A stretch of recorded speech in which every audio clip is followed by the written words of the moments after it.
Meet Ken Carson. He's from Atlanta and he likes to pour fours in his Fanta. He's also currently challenging Offset for first week album sales, even managing to outstream him with less songs and much smaller features. In fact, Ken's streams are up 1,900% since this point last year. It's safe to say that he stirred up a storm with his latest release, A Great Chaos. Yet just a few years ago, the name Ken Carson meant barely anything. So how is the smiley Chaos, a great one, Batman-loving rapper I feel like I could be Batman, managed to escape the underground in such a short time? Now keep in mind, we're not going through the entire history of Ken Carson, just detailing how he managed to blow up. We'll begin in 2019, which is when Ken's career really started to gain serious traction, and it's mainly because of one artist, Playboy. Now, whilst I recently made a video sort of slandering the artist and his Opium record label, it's undeniable that being associated with the group has exposed Ken to thousands if not millions of new fans. With Opium gaining global popularity due to its unique aesthetic and sound, the benefits have transferred to its artists. I'm 99% sure their affiliations with the record label make him more attractive for festivals. And Ken has been a regular at some of the most popular rap festivals in the world, including Rollin' Loud. Now, they don't book him for no reason. The artist places a large emphasis on his live performances and brings energy to every set. His style of music is perfect to perform live to large groups of people. In fact, Ken's music holds some similarities to Carti's Whole Lotta Red style, especially his latest release, which means that the music goes crazy live. What it also means is that in the long periods of time where Carti doesn't drop music, and there is many of those, fans found themselves listening to more and more of Ken Carson, especially the song Yale.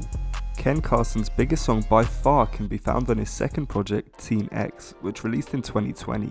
The song has now garnered over 130 million streams on Spotify alone, and like many other upcoming artists, TikTok certainly propelled the song to massive heights. The app has certainly been a useful tool for artists trying to make it big. It's benefited people like Lil Nas X, fellow Opium member Destroy Lonely, and most importantly, Yeat. A lot of Yeat's popularity can be attributed to TikTok, and he is the perfect example of the social media site helping artists to blow up. Ken really hit the jackpot with Yale, as he's not actually released that much music, so for a song to go viral so early in his music career was really a big boost for him.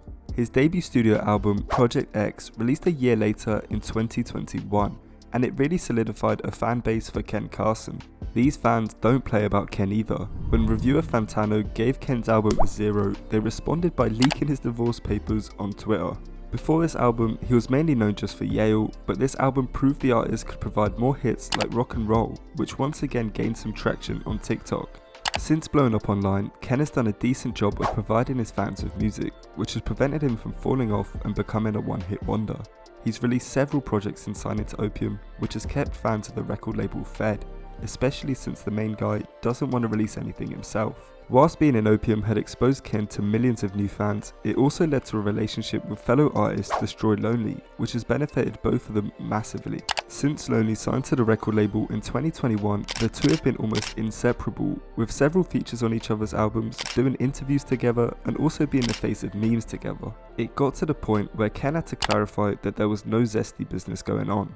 On a real though, the two have helped each other big time, and when asked in an interview about comparisons between the two, Destroy Lonely stated that he hates it and doesn't even want to be bigger than Ken. Instead, he wants them to go far together. The two have also teased a collab album together, which has given me PTSD from a different, iconic rap duo.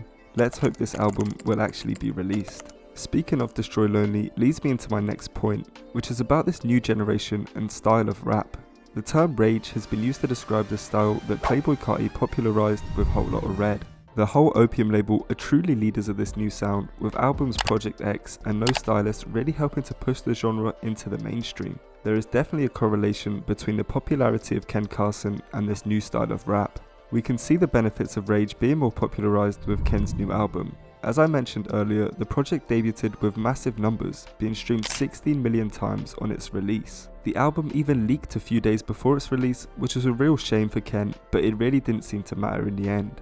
These numbers would not be as big if this recent rage revolution hadn't occurred. We're definitely entering a new era of rap music, especially since we've seen a Yeat feature challenging for a #1 song on the billboards, going toe to toe with a Drake and J. Cole song. Who would have seen this happening a few years ago? And speaking of Drake, he recently posted a song of Ken's on his story, which has really solidified Ken's entrance into the mainstream. Who knows, maybe we'll see a Ken Carson and Drake collab soon.